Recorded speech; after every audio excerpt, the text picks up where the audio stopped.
நம்ம கதைகள் ஏஐ சேனலுக்கு வரவேற்கிறேன். வணக்கம். நான் உங்கள் தாரா. இன்னைக்கு நம்ம பார்க்க போற கதை பொன்னின் மதிப்பு. மறக்காம சப்ஸ்கிரைப் பண்ணுங்க நம்ம சேனலுக்கு.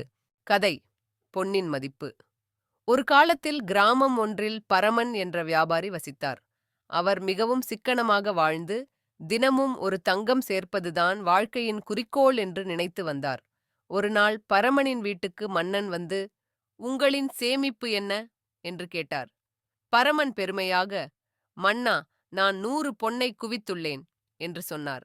மன்னன் புன்னகைத்து, சிறப்பாக உள்ளது, ஆனால் இவற்றின் பயன் என்ன என்று கேட்டார். பரமன் பதில் சொல்ல முடியாமல் போனார்.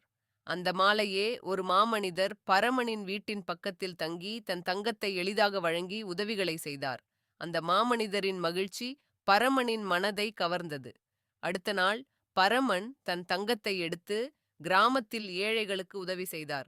அவர் மனதில் ஒரு சந்தோஷம் தோன்றியது. மறுநாள் மன்னன் மீண்டும் வந்தார். நீங்கள் இப்பொழுது எவ்வளவு தங்கம் வைத்துள்ளீர்கள் என்று கேட்டார்.